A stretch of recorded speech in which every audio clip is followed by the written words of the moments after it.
Aquí hablamos de los principales hechos noticiosos que ocurren en nuestras ciudades. Es una buena costumbre que practicamos cada mañana desde las 7 por Metropolitan 88.5 FM.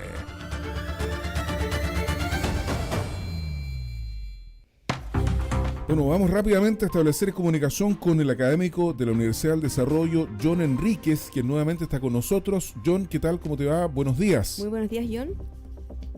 Hola Álvaro, hola Constanza, ¿cómo están? Muy bien por acá, muchas gracias por la invitación. Hoy, al contrario, gracias a ti por venir. Estamos preocupados porque ayer ha comenzado la votación, ¿cierto?, de las enmiendas que se han hecho al trabajo de la Comisión Experta del Proceso Constitucional y no hay visos de acuerdo, pero el tema es otro del que vamos a conversar esta mañana y que está más bien vinculado, Constanza, con los resultados de la encuesta académica. Así es. Que están vinculados a que solo el 24%, si el proceso del plebiscito constituyente fuera hoy día, ganaría el rechazo, o la opción, ¿cómo que se llama ahora? Ya no es apruebo o rechazo. ¿A favor o en contra? A favor o en contra. Ganaría la opción en contra, porque el solo 24% votaría a favor. ¿Cuál es el análisis que hace John de estas cifras? Que se ven bastante preocupantes, digamos. Son cifras preocupantes que se comentan en los pasillos del ex Congreso Nacional y que deben ser interpretadas como un llamado de atención, no solamente para quienes tienen la mayoría dentro del Consejo Constitucional, que es el Partido Republicano, sino que también, creo yo, para quienes en este caso les toca ser minoría, que es el actual oficialismo. Ayer yo leía una carta al director en el Mercurio muy buena de Christian Stewart y Magdalena Vergara, que decía que básicamente le hacía un llamado, o sea, que si bien la mayor responsabilidad la tenía el Partido Republicano, también es muy importante el rol que en esta etapa en particular juegue el oficialismo, en el sentido de que no tiene que convertir aquello que son sus anhelos más bien identitarios, si uno los pudiese llamar de esa manera, en líneas rojas. Entonces, las encuestas son complejas porque la ciudadanía está agotada de la temática constitucional. Hay lo que se llama una fatiga constitucional, y la presentación de las enmiendas no parece haber movido la brújula. Entonces los grupos políticos presentes en el Consejo Constitucional tendrán que hacer un análisis de qué forma, uno, se reencanta la ciudadanía, y dos, se trata de encontrar una mayoría ciudadana que permita que el 17 de diciembre se apruebe este texto, este segundo intento de proceso constituyente, porque la inestabilidad jurídica no solamente es nociva para el sistema político, sino que también es nociva para las personas, para las empresas, independientes si son grandes o chicas, porque se genera un ruido de inestabilidad política, inestabilidad institucional, y es importante que en estas materias que son tan trascendentales para el país tengamos al menos un principio de acuerdo en materias que son fundamentales. Dicho eso, si me permites, Álvaro y Connie, me gustaría resaltar, porque hoy día la prensa viene inundada de malas noticias respecto a los acuerdos o falta de acuerdos que se podrían generar en el Consejo Constitucional, y lo cierto es que, claro, ayer fue una jornada tensa en el Consejo Constitucional. Se inició la votación en las 4 comisiones del Consejo Constitucional, pero me gustaría quedarme con lo que ocurrió en la Comisión 4, que es la comisión que ve los temas de derechos económicos, regulación del medio ambiente, que empezó a votar enmiendas en materia del capítulo de medio ambiente, de protección del medio ambiente, y ahí sí hubo un acuerdo transversal entre los consejeros, que forman parte de esa comisión. Así que yo creo que sería un buen tema a relevar, que ahí se alcanzaron acuerdos. Habría que ver qué fue lo que posibilitó que se alcancen acuerdos en esa comisión y por qué en las otras 3 comisiones el ambiente quizás fue un poquito más tenso, y tomar esas mejores prácticas, dado que recién estamos comenzando con la votación en particular, y tratar de llevar ese espíritu a las otras comisiones. Oye, John, yo siento, ¿no es cierto?, es una percepción muy, muy mía, que, como tú mencionas, esta fatiga constitucional que existe ha sido también, no sé si tú crees, alguna causa de lo que está pasando o lo que ocurre dentro de la comisión, que está como muy encerrada. Yo creo que a diferencia del primer proceso, ¿cierto?, que era como todo bien mediático, se estaba mostrando constantemente cuáles eran los acuerdos a los que se llegaban, cuáles eran las cosas que estaban pasando.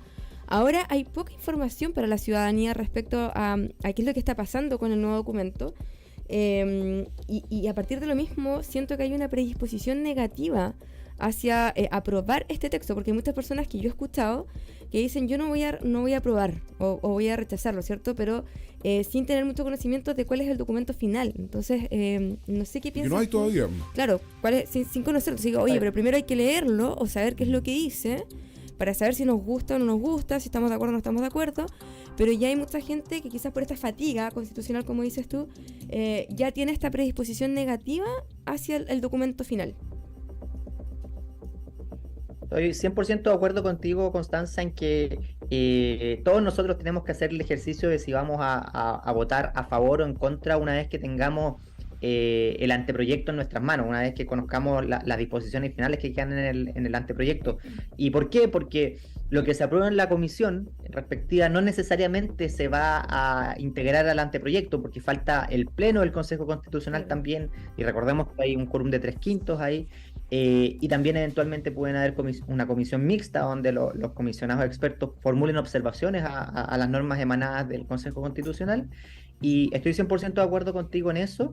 Y además me gustaría resaltar que además del cansancio constitucional que hay en el país, que coincido contigo en esa materia, este proceso es más breve en sus tiempos, si se fijan. En la Convención Constitucional el proceso duró 1 año, si no me equivoco, y este proceso es más concentrado, porque tenía 2 etapas además, la parte de la Comisión Experta y ahora el del Consejo Constitucional, y eso naturalmente hace que los tiempos para, 1, conocerse, 2, para presentar las enmiendas, que eran solamente 40 días, 3, para negociar esas enmiendas, son mucho más breves, y hace que los consejeros constitucionales estén mucho más enfocados en el articulado que en la difusión de lo que se está generando en torno al Consejo Constitucional.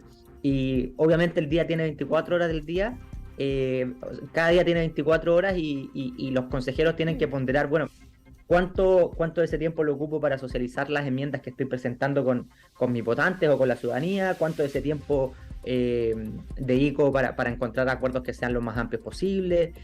¿Cuánto de ese tiempo lo ocupo para socializar las normas con expertos externos que me puedan dar input de si estamos tomando buenas o malas decisiones desde el punto de vista técnico?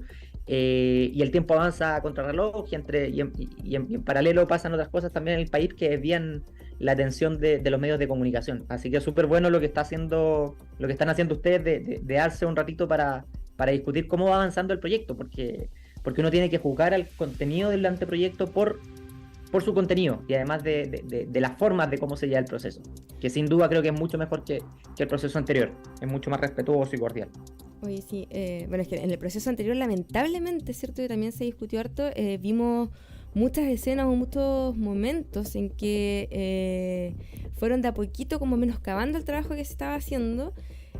Vimos algunas personas con algunos constituyentes disfrazados dentro de las sesiones, algunos votando, ¿cierto?, mientras estaban en el baño, y etcétera, un montón de cosas que finalmente denigraron un poco el proceso y también generaron una sensación súper negativa.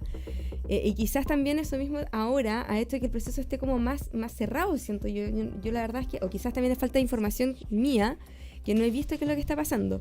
Y no sé si al respecto, igual tú y yo nos puedes contar cuáles son las fechas, o nos puedes recordar cuáles son las fechas en las que deberíamos tener ya quizás el primer borrador del documento, cuándo vamos a tener el documento final, etcétera, para ir también contándole a nuestros auditores cómo sigue el proceso constitucional. Perfecto. En mi opinión, lo que ocurre en el Consejo Constitucional esta semana es clave, es determinante para el futuro del Consejo Constitucional, porque ya vamos a ver 3 cosas fundamentalmente. 1, si hay ánimo en los distintos consejeros constitucionales de retirar ciertas enmiendas que podrían ser polémicas para uno o para otro sector. 2, para ver si es que existen acuerdos, ya sea al interior de la derecha o ya sea al interior de la izquierda, que modifiquen en parte las enmiendas que ya habían presentado en julio de este año.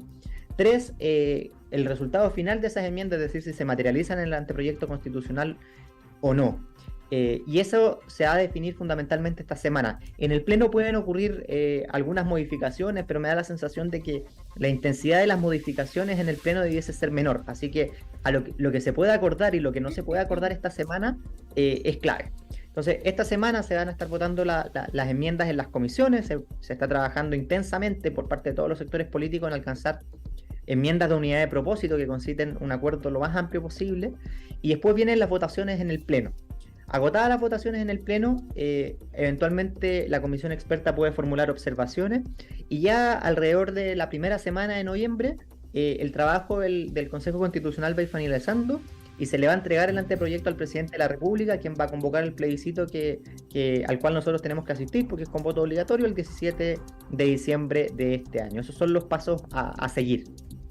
O sea, nos queda poquito. Estamos Sí, pues. ya en el deadline del segundo proceso constituyente. Hoy te vamos a seguir, por lo tanto, molestando, John Enríquez, para a medida que vayamos avanzando. ¿Cuánto crees que sería oportuno que volviéramos a conversar? Porque, bueno, ya dices tú que esta semana es clave, por lo tanto, la otra podríamos estar en comunicación de nuevo para que nos cuentes de qué pasó en esta semana clave. Si te Con el parece. mayor de los gustos, porque el desafío es tal, los tiempos son tan acotados que primero hay que explicar cómo está funcionando este proceso constituyente, las etapas, la importancia, volver a hacer un poco de pedagogía respecto a para qué sirve y para qué no sirve una constitución. Y segundo, hay por lo menos 30 nudos o discusiones importantes que yo tengo identificados que merece la pena conocer cuáles son los argumentos a favor y en contra o las visiones de los distintos grupos políticos para que uno pueda ir tomando decisiones respecto a esos 30 grandes temas que tiene hoy día el debate constitucional. Oye, ¿y el ¿Qué tema más pasa polémico, perdón, algún tema como bien polémico que se esté desarrollando desde tu perspectiva? Hay varios, hay un conjunto de enmiendas muy importantes orientadas a proteger o a robustecer la seguridad de nuestro país. De hecho, hay un capítulo en ese sentido que se está proponiendo. Hay enmiendas también para garantizar la libertad de elección en materia de salud, en materia previsional. También hay mucha discusión respecto a cómo se van a incorporar los tratados internacionales de derechos humanos en nuestro ordenamiento jurídico. Y aquí se ha tratado de instalar una suerte de fake news de que habrían personas en el Consejo Constitucional que no quisieran que los tratados internacionales se incorporen a nuestro ordenamiento jurídico, es decir, que solamente nos valgamos de normas de carácter interno, y eso es mentira. La discusión que hay acá es cómo se incorporan, si tienen rango supraconstitucional, constitucional o infraconstitucional, y una materia un poco técnica, pero de mucha importancia hoy día. El tema de la regulación de la protección de la vida y por consiguiente también la regulación del aborto también va a ser uno de los grandes temas. ¿Qué pase con el sistema electoral? Si es que en definitiva se va a reducir el número de parlamentarios, si se van a achicar los distritos, ¿qué consecuencias tiene eso? Son muchos los temas, por lo menos 30. Oye, Son varios, sí. Muchas gracias, John Enríquez, por esta visión tan concreta, además tan certera que nos estás dando de cómo se lleva adelante el proceso constitucional. John Enríquez, académico de la Universidad del Desarrollo, gracias por estar de nuevo aquí en Buena Costumbre y nos estamos viendo la otra semana entonces. Muchas gracias, John, que esté muy bien. Es que esté muy bien, Constanza, Álvaro. Muy buena jornada para todos los que nos están escuchando también. Gracias.